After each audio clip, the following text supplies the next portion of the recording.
नमस्कार मित्रांनो, कोण होतीस तू काय झालीस तू या मालिकेच्या आजच्या भागात आपण बघूया. अमृता सगळ्यांना प्रसाद देत असते. जेव्हा कावेरी हात समोर करते तेव्हा तिला बघून न बघितल्यासारखं करते आणि अमृता समोर चाललेली असते. कावेरी तिचा हात पकडते आणि जोरात तिला ओढते. काय गे, दिसलं नाही का प्रसादासाठी हात पुढे केलाय मी? मला तुझ्याशी वाद घालायचा नाही या, शांत बस. कावेरी म्हणते, वाद घालायचा नाहीये की वाद घालायची योग्यता नाहीये तुझ्यात? कसं आहे ना, देवाचा प्रसाद आहे. लहान मुलांना सांगितलं ना की प्रसाद द्या, अगदी सगळ्यांना ते प्रसाद वाटतात, कारण त्यांचं मन निर्मळ असतं, नितळ असतं. तुझ्यासारखं कपटी नसतं ना. प्रसादाच्या बाबतीतही कपटीपणा करतीयस होय? अगं, देवाच्या समोर तरी तुझा कपटीपणा सोड. प्रसाद दे म्हटल्यावर द्यायचं. मी या घरची सून आहे आणि गृहलक्ष्मी, हे कायम लक्षात ठेवायचं. कळालं? प्रसादाच्या बाबतीत तरी तुझा कपटीपणा करायचा नाही. गपचूप प्रसाद दे. आणि अमृताकडून जबरदस्तीने ती पेढा घेते. पेढा घेतल्यावर तो पेढा तोडते आणि आता तिच्या नवरोबाच्या म्हणजे यशच्या तोंडात घालते. हे बघा, प्रसादाचा पेढा आहे, याला नाही म्हणायचं नसतं. अगदी जबरदस्तीने त्याला प्रसादाचा पेढा खायला लावते आणि त्याच्या जवळ उभा राहते. तिला माहिती असतं की मी यशच्या जवळ गेले की अमृताला नक्की त्रास होणार, म्हणून अगदी यशच्या जवळ जाऊन उभी राहिलेली असते आणि नवरोबा असं करत असते. त्याच्याने अमृताला इतका काय त्रास झालेला असतो. विद्या मात्र हसायला लागलेली असते, कारण अमृताची जिरवती आहे हे बरोबर तिला आवडलेलं असतं. कावेरी आता तिच्या रूम मध्ये असते आणि काहीतरी विचार करत असते. दार वाजतं म्हणून ती जोरात म्हणते, यश तुम्ही ना? आणि मागे फिरते तर काय, समोर विद्या दिसते. विद्याताई तुम्ही? अगं अहो मीच. या की इकडे. आणि हे काय आणलंय तुम्ही? तिच्या हातामध्ये ओटीचं सामान असतं, हिरवी साडी वगैरे सगळं काही. तुम्ही या इथे बसा. कावेरी म्हणते, पण हे काय आहे? अहो कसं आहे ना, घरच्यांसमोर मला तुमच्याशी नीट बोलताही येत नाही किंवा तुम्हाला काही सांगताही येत नाही, म्हणूनच गुपचूप आली आहे तुमच्या रूम मध्ये. बोलता येईल तुमच्याशी किंवा 4 गोष्टी तुम्हाला सांगता येईल म्हणून. आता विद्या कावेरीला हाताला धरून खाली बसवते. तुमची ओटी भरायची आहे. लग्नानंतर पहिला सण आहे आणि हिरव्या साडीने चोळीने ओटी भरत असतात, त्यामुळे मला तुमची ओटी भरू द्या. लग्नानंतरचा पहिला सण आहे, तो आपल्याला साजरा करायलाच लागणार. विद्या कावेरीची ओटी भरत असते. अगदी हिरवी साडी असते आणि ओटीचं सगळं काही सामान असतं. विद्या म्हणते, कसं आहे, ही ओटी सासूनी सुनेची भरायची असती, पण आता मा तुमच्यावर चिडल्यात, मग त्या ओटी भरणं शक्यच नाहीये. उगाच त्यांना म्हणायचं की ओटी भरा, मग त्या 4 गोष्टी ऐकवतील, अजून वाद निर्माण होतील. त्याच्यापेक्षा काही एक नको, मी भरते की, घरातल्या कोणीही भरली तरी चालणार आहे ना. मग मी भरते तुमची ओटी आणि आपण हे पूर्ण करूया. म्हणजे कसं, खंडही पडणार नाही आणि सगळे रीतिरिवाजही पूर्ण केले जातील. वाईट वाटून घेऊ नका प्लीज. आणि मी तशीही मोठी जाऊ आहे म्हटल्यावर कसं आहे, माझा हक्क झालाच की. मग सासूबाईंनी भरली काय आणि घरातल्या मोठ्या सुनेने भरली काय, चालतंय की. म्हणून मी स्वतः आलीये तुमची ओटी भरायला. कावेरी आता हसते. कावेरीला खूप छान वाटलेलं असतं ही विद्याची धडपड बघून. वहिनी तुम्ही पदर घ्या, मी तुमची ओटी भरते. आता कावेरीने पदर घेतलेला असतो, पण ती खूप इमोशनल झालेली असते आणि डोळ्यातही पाणी आलेलं असतं. काय झालंय? आलंच ना डोळ्यात पाणी. हे पाणी तरी किती आहे तुमच्याकडे, सारखं वाहतच राहतं. कावेरीला खूप वाईट वाटलेलं असतं की मा माझ्यावर नाराज आहे, म्हणून विद्या किती काळजी घेते आणि किती काय जपते मला. सगळं काही गुपचूप करण्याचा प्रयत्न करते, पण करतेच. ही विद्याची धडपड बघून खरंच तिच्या डोळ्यात पाणी आलेलं असतं आणि तिला खूप वाईट वाटतं की ही विद्या किती चांगली आहे. अख्ख्या घरामध्ये फक्त विद्याच असते की ती कावेरीच्या बाजूने असते आणि कावेरीला समजून घेत असते. प्रत्येक वेळेला कावेरीची मदत करणारी फक्त विद्याच आहे त्या घरात. एवढ्या कसल्या नाराज झाला तुम्ही आणि हे डोळ्यात पाणी वगैरे काय चाललंय, काही कळेल का मला? कावेरी वहिनी, तुम्हाला माहिती आहे का, मोठी जाऊ ही सुद्धा सासू सारखीच असते. सासूच्या नंतर मोठ्या जाऊचाच हुकूम चालतो आणि अधिकारही तिचाच असतो. कसं आहे ना, मा नाराज आहे त्यामुळे ते काय ओटी भरू शकत नाही. मा नंतर मलाच अधिकार आहेत ना सगळे, मग त्यामुळे मी तुमची ओटी भरली काय आणि माने ओटी भरली काय, चालणार आहे? एवढं नाराज व्हायचं कारण नाही. आणि डोळ्यात पाणी नका आणत जो, किती वेळा सांगितलंय मी तुम्हाला, तुमच्या लक्षात राहत नाही का? ही ओटी भरली म्हणजे काय अर्थ आहे माहिती का तुम्हाला? तुम्ही या घराचा भाग झालात, तुम्ही आमच्या सगळ्यांच्या झालात. कावेरी आता रडत असते आणि दबक्या आवाजात म्हणते, नाही मला माहित नाही मी तुमच्या घराचा भाग झाले की नाही किंवा तुमची सगळ्यांची झाले की नाही. विद्या म्हणते, माहित नाही म्हणजे कसं, तुम्ही आहातच आमच्या आणि झालात. ज्या दिवशी तुम्ही लग्न करून या घरात आला ना, त्या दिवशीच आमच्या झाल्या की. हळूहळू तुम्हाला स्वीकारायला वेळ लागणार आहे, पण तेवढा वेळ तर आपण द्यायलाच हवाय ना. कसं आहे ना कावेरी वहिनी, लोकांना तुमचं नातं मान्य असो किंवा नसो, तुमच्याबद्दल राग असो किंवा अजून काही करायचं असो, पण मला यश भाऊजींचं आणि तुमचं नातं हे मान्य आहे. त्यामुळे मी आनंदी आहे तुमच्या या नात्याने. त्याच नात्याने तुमची ओटी भरतीये आणि मला असं वाटतं की तुम्ही सुद्धा आनंदाने ओटी भरून घ्यावी. आता डोळ्यात पाणी आणू नका. आता आल्यापासून सांगतेय मी तुम्हाला, पण तुमच्या डोळ्यातलं पाणी काय थांबतच नाही या कावेरी वहिनी. तुम्ही माझी जाऊबाई आहात आणि या घराची सून, हे लक्षात ठेवायचं. आणि कावेरीचे डोळे आता विद्या स्वतः पुसते. कावेरीला अजूनच बरं वाटतं की कितीही प्रेम आणि माया करते माझ्यावर. विद्याने आता कावेरीची ओटी भरलेली असते. हिरवं नारळ, गजरा, हिरवी साडी, इतकं सुंदर असं तिने ओटी भरलेली असते. साडी तर इतकी सुंदर असते. सगळं काही दिल्यावर म्हणते, हे बघा माझ्याकडून हे छोटंसं गिफ्ट, आजपर्यंत तुम्हाला काही मी गिफ्ट वगैरे दिलेलं नाहीये ना, मग हे माझ्याकडून छोटंसं गिफ्ट घ्या बरं. आता कावेरी विद्याकडून ते गिफ्ट घेते आणि उघडून बघते तर काय, सोन्याचे कानातले. हे बघा विद्याताई, हे सोन्याचे कानातले. आणि एवढं महागडं गिफ्ट मी नाही घेऊ शकत तुमच्याकडून. प्लीज एवढं महागाचं गिफ्ट नकोय मला. हे बघा मी दिलंय ना, मग ते तुमचं झालं. आणि वस्तूची किंमत केली जात नाही, गिफ्ट बद्दलची भावना बघितली जाते. हे महागडं वगैरे हे तुम्ही तुमच्या जवळच ठेवा. मी अगदी प्रेमाने दिलंय ना, मग ते तुम्ही घ्यायचंय. महाग आहे की स्वस्त हा माझा प्रश्न राहिला. विद्या आता गंमत करते, कावेरी बहिणी मी काय म्हटले, मोठी जाऊ कोण असते, सासू सारखी. आणि सासूला नाही म्हणताय, इतकी हिंमत वाढलीये का. तुम्हाला सांगू का मी, मला तुमच्यासाठी सोन्याच्या बांगड्या घ्यायच्या होत्या, पण एवढे पैसे नव्हते हो माझ्याकडे. मग मी काय केलं, माझ्या लग्नाच्या वेळेला हे कानातले माझ्या आईवडिलांनी मला गिफ्ट केले होते. माझ्या हक्काचे येते. म्हटलं हे मी घातले काय आणि तुम्ही घातले काय, चालतंय की, म्हणून तुम्हाला दिले. आणि हे तुम्ही घ्यायचे आणि अगदी हक्काने वापरायचे. माझ्या प्रेमाचं गिफ्ट आहे, लक्षात ठेवायचं. आता परत ह्या कावेरीच्या डोळ्यात पाणी आलेलं असतं. कावेरी म्हणते, हे कानातले मला खूप आवडले, मी नक्की घालेन. विद्या आता बोलत असते की यश भाऊजी तुमच्या सोबत असते, तशी चोरून ओटी भरायची वेळ नसती आली. अशी कशी पलटी मारली आहे यश भाऊजींनी. इतका काय राग आलाय ना मला ह्या यश भाऊजींचा. आता यांचं बोलणं हे यमुना चोरून ऐकत असते. आता यमुला तर कळालंय की विद्याने कावेरीची ओटी भरली, तीही चोरून. कावेरी म्हणते, सगळं काही सांगते मी. तेवढ्यात काय धाडकन दरवाजा उघडून यमुना आतमध्ये आलेली असते. काय चाललंय हे तुमचं. यमुना आता विद्याला ओढत ओढत डायरेक्ट माच्या रूम मध्ये आणते आणि अगदी माच्या समोर तिला अशी ढकलून दिलेली असते. यमुना आता तमाशा करणार यात काही वादच नाही. आणि त्यांच्या मागे आता कावेरी सुद्धा आलेली असते. मा म्हणते, काय चाललंय तुमचं, यांना बरं वाटावं, यांची तब्येत सुधरावी म्हणून पाठ वाचतीये, आणि तुमचं काय हे चाललंय. आणि जी माणसं माझ्या डोळ्यासमोरही नकोय ती डायरेक्ट माझ्या बेडरूम मध्ये आली. मला जी माणसं इथे नकोय त्यांनी लगेच बाहेर जायचं. नजरेसमोर सुद्धा नकोयत मला. अगं विघ्न आलंच कुठे मा, आता विघ्न येणार आहे खूप मोठं. विद्या मला सांग तू काय करत होतीस. विद्या काही एक बोलायला तयार नसते. यमुना म्हणते, मी सांगते की माझ्या बाबांवर हल्ला करणाऱ्या आणि एका खुनी मुलीची ओटी भरत होती ही विद्या. कळलं का मा, ही विद्या काय गुन्हा करत होतीस. एक दोघींना या मिळालेल्या आहेत आणि विद्या कावेरीला सामील आहे. त्यामुळे तर कावेरीची एवढी हिंमत वाढती आणि हिलाही कावेरी आल्यापासून एवढी काय हिंमत वाढलीये की सगळं काही आता मनाने करायला लागलीये. आणि हो मा, तू आत्ता सांग ह्या विद्याला तू काय शिक्षा करणार, आत्ताच्या आत्ता सांगायचा. कावेरी म्हणते, त्यांना शिक्षा करायची काही गरज नाहीये. मी विद्याताईला बोलवून घेतलं होतं कारण मला स्वतःची ओटी भरून घ्यायची होती. त्यात विद्याताईचा काही एक दोष नाहीये. मा म्हणते, विद्या ज्या मुलीने माझ्या नवऱ्यावर जीव घेणा हल्ला केला त्याच मुलीची माझ्या घरात ओटी भरतीयस, इतकी हिंमत विद्या. माझं सौभाग्य अखंड राहावं ही देवाची इच्छा आहे, म्हणून तर ते मरणाच्या दारातून परत आले. अमृता आता माच्या जवळ बसते. मावशी तू नको त्रास करून घेऊ ना स्वतःला, कशाला उगत त्रास करून घेतीये, शांत हो बरं. यमुना, या मुलीला माझ्या रूम मधून बाहेर जायला लाव. माझ्या सुनेशी बोलताना कुठलीही परकी व्यक्ती मला इथे नकोय. कावेरी आता रूमच्या बाहेर निघून गेलेली असते. मा म्हणते, विद्या शिक्षा ही होणारच. त्या गुन्हेगार मुलीला साथ द्यायची आहे ना, खुशाल साथ दे. या घरात राहून तिला साथ द्यायची नाही, घराच्या बाहेर जायचं आणि मग तिला साथ द्यायची.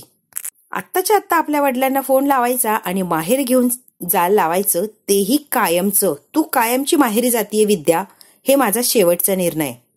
कावेरीला खूप वाईट वाटतं की माझ्यामुळे विद्याला शिक्षा मिळाली.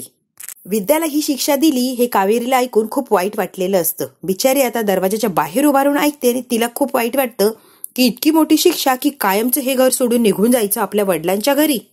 हे काय होऊन बसलंय, माझ्यामुळे विद्याताईंना एवढी मोठी शिक्षा.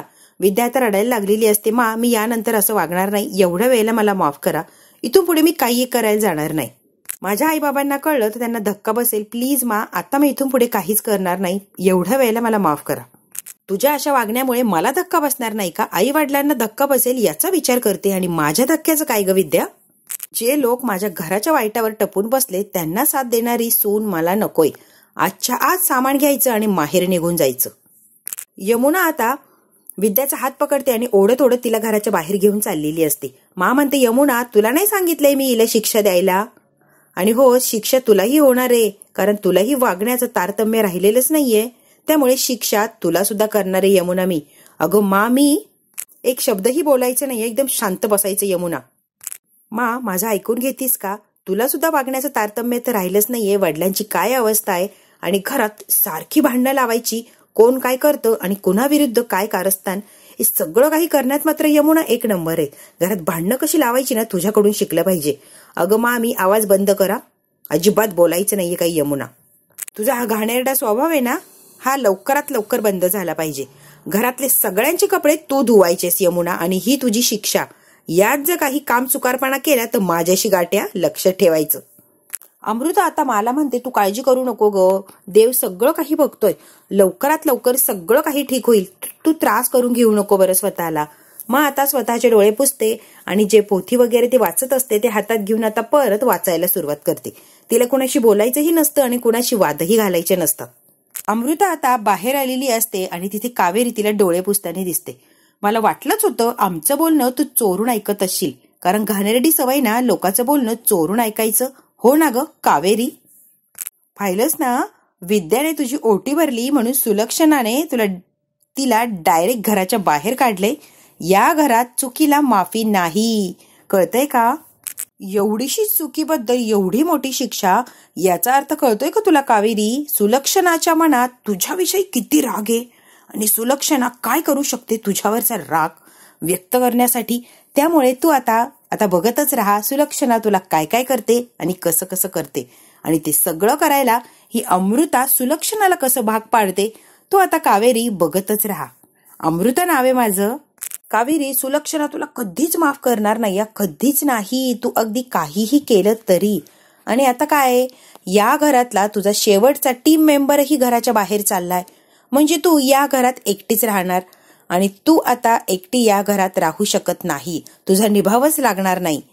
कळतंय का कावेरी आता काय होणार आहे तुझं? कावेरी, तू एकटी पडली आहेस, पूर्णपणे एकटी. आता विद्याचे घरचे आलेले असतात आणि मा सगळ्यांना उभं करते आणि विद्याने काय गुन्हा केला हे तिच्या वडिलांना सांगत असते. आमच्या वाईटावर असलेल्या लोकांचा खूप कळवळ आहे तुमच्या मुलीला. जी लोक आमच्या घरावर, माझ्या नवऱ्यावर जीव घेणा हल्ला करू शकतात, वाईटावर उठली, त्यांची ओटी भरायचा प्रयत्न केलाय किंवा ओटी भरली आहे ह्या विद्याने. इतका मोठा गुन्हा केलाय तिने. जी लोक मला आवडत नाही तीच लोक विद्याला आवडतात आणि त्या लोकांना ही विद्या जवळ करते. कळालं का तुमच्या लेकीचा काय गुन्हा आहे? आणि अशा मुलीला मी माझ्या घरात घेऊन ठेवणार नाही. त्यामुळे तुमच्या लेकीला घ्यायचं आणि तुमच्या घरी ठेवायची. कळालं का? मा आता विद्याच्या वडिलांना अगदी स्पष्ट असं सांगून टाकते. ते आता रडत असते, गयावया करत असते की मा एवढ्या वेळेला मला माफ करा, चूक झाली, परत मी काहीही करणार नाही. पण माने जो शब्द दिलाय मा माघारी घ्यायला तयारच नसते. विद्याला शिक्षा ही झालीच पाहिजे. मा आता संदीपला म्हणते की विद्याची बॅग भरायची आणि बाहेर घेऊन यायचं, तिला बेडरूम मध्ये जायला लावायचं नाही. तिचे काय सामान असेल ते बॅग मध्ये भर आणि पटकन बाहेर ये. विद्याचे वडील म्हणतात, ताई समजवतो ना मी तिले. अहो सगळ्याच्या पलीकडे गेले हे समजून वगैरे सांगण्याच्या, नाही तर मी नसतं समजवलं. संदीप, मी काय म्हटले ऐकायला आलं नाही का? तिचं सामान घेऊन ये, जा पटकन, इथेच उभा राहू नकोस. संदीप आता काही बोलण्याचा, काही सांगण्याचा प्रयत्न करतो मला. मा त्याचा एकही शब्द ऐकून घेत नाही, मोठ्या आवाजात म्हणते, जा आणि तिचं सामान घेऊन ये. संदीप आता नाविलाज असतो, गेलेला असतो विद्याचं सामान आणायला. तेवढ्या तिथे आलेला असतो यश. यश म्हणतो, मा प्लीज माझं ऐकून घेतीस का, प्लीज एवढ्या वेळेला माझं ऐकून घे. मा म्हणते, यश, त्या गुन्हेगार मुलीला जो कोणी मदत करेल त्या प्रत्येकाला मी शिक्षा करणार म्हणजे करणारच. त्या चुकीला माफी नाही. आणि यश, आता तू मध्ये बोलायला जाऊ नको. आणि ही विद्याची बाजू तर अजिबात घ्यायची नाहीये तू. तिने त्या मुलीला साथ दिलीये. विद्येचे वडील अगदी गयावया करत असतात. ताई, माझं ऐकून घ्या ना. अहो ताई, ऐकून तर घ्या ना माझं. मा म्हणते, नमस्कार, या तुम्ही आता. एकही शब्द बोलू नका. तुमच्या मुलीला मात्र सुखरूप घेऊन जा. विद्याच्या वडिलांना एकही शब्द बोलण्याचा अधिकार नसतो किंवा वेळच देत नाही मा, आणि लगेच निघून जायचं तुमच्या मुलीला घेऊन. एवढंच काय सांगते आणि नमस्कार असं म्हणते. संदीपने आता बॅग भरून आणलेली असते विद्याची. बिचारी विद्या रडत असते, खूप रडत असते. विद्याला माहितीये किती काही केलं तरी मा त्यांचा निर्णय माघारी घेणार नाही. बिचारी आता बॅग उचलते. तिचे वडील आणि ती चाललेली असतात. संदीपला खूप वाईट वाटतं. विद्याही रडत रडत चाललेली असते, पण माच्या शब्दाच्या पुढे कोणाचं काही चालणार नाही. तिने जो निर्णय घेतला तो फायनल असतो. अमृताला, यमुनाला फार असा आनंद झालेला असतो. विद्याला शिक्षा मिळाली आहे ना, चांगली गोष्ट आहे. त्या दोघीही हसत असतात. विद्या आणि तिचे वडील बॅग घेऊन बाहेर येत असतात. त्याचं सगळ्याचं शूटिंग किंवा घरात जो तमाशा झाला सगळ्याचं शूटिंग कावेरीने केलेलं असतं. माझं काम सोपं झालंय आता. सत्य समोर आणण्यासाठी याची नक्कीच मला मदत होणार. आता कावेरीच्या मनात काय चाललंय नेमकी हे कावेरीलाच माहिती. कावेरीने प्रेस बोलवलेली असती, पत्रकार मंडळी बोलवलेली असतात आणि डायरेक्ट आता माच्या घरात काय तमाशा चाललाय किंवा सुनेंना कशी वागणूक असते यासाठी तिने मोठी प्रेस कॉन्फरन्स अशी भरवलेली असते. सगळे काही पत्रकार मंडळी असतात आणि त्यांच्यासमोर मोठा असा तमाशा मांडलेला असतो ह्या कावेरीने. कारण कावेरीला काहीही करून विद्याला घराच्या बाहेर जाऊ द्यायचं नसतं. विद्याची काही चूकच नसते, त्यामुळे विद्याला या घरात ठेवून घ्यायचं. किंवा आता कावेरीला मदत केली होती म्हणून कावेरीचं कर्तव्य आहे की विद्याला जी शिक्षा झालीये ती माफ करून तिला याच घरात ठेवण्यासाठी मला मजबूर करायचं. म्हणून आता पत्रकार मंडळी बोलवलेली असतात आणि व्हिडिओ शूटिंग केलेलं असतं की या घरात नेमकी काय चालतं आणि कसं चालतं हे सगळं काही मीडियाला बोलून सांगणार. एवढ्या मोठ्या प्रतिष्ठित घरात सुनेला कशी वागणूक असती हे दाखवून द्यायचं असतं आणि म्हणून तिने मोठा काय आता तमाशा घातलेला असतो. आता पत्रकार आलेले म्हटल्यावर एकाचं दोन करून सांगणार. एवढंच आता आहे तर एवढं करून ते आता टीव्हीला न्यूज देणार. सगळ्या पेपरमध्ये जिकडे तिकडे सगळीकडे यांची बदनामी होणार, यात काही शंकाच नाही. आणि कावेरीने बरोबर असा डाव साधलेला असतो. आता मात्र मा ह्या कावेरीवर चिडते की ही नेमकी काय काय करते आणि कसं कसं करते. माझ्या फॅमिलीला बदनाम करायला निघाली होय. पेपरमध्ये द्या, कळू दे लोकांना एवढ्या मोठ्या घरामध्ये नेमकी चालतंय तरी काय. आणि एवढा मोठा बिझनेस असणाऱ्या धर्मा अधिकारींच्या कुटुंबात सुनेला इतकी खालच्या दर्जाची वागणूक. सुनेला अगदी काडीची सुद्धा किंमत नाहीये. बघितलं, सुनेनं एवढीशी काय चूक केली की डायरेक्ट तिला कायमचं माहेरी काढून दिलंय. अहो, धर्मा अधिकारी स्वतःला म्हणतात आणि सुनांना बघितली का कशा प्रकारची वागणूक देतात ही लोक. मोठं घर आणि पोकळ वासा, बरोबर तशातलं काही आहे बघा. बघा की ह्या सुनेचा काहीही गुन्हा काहीही चूक नसताना हिला घराच्या बाहेर काढलीये आणि तीही कायमची. तिने आता परत कधीही यायचं नाही, कायमची ती माहेरी चाललीये. तुम्ही ना आता हे शूटिंग आणि ही बातमी सगळ्या पेपरला सगळ्या टीव्हीला नक्की द्या, म्हणजे द्याच बरं. मला खुनी ठरवणं सोपं होतं. सहज मला खुनी ठरवलं आणि गुन्हेगाराच्या याच्यामध्ये उभं केलं.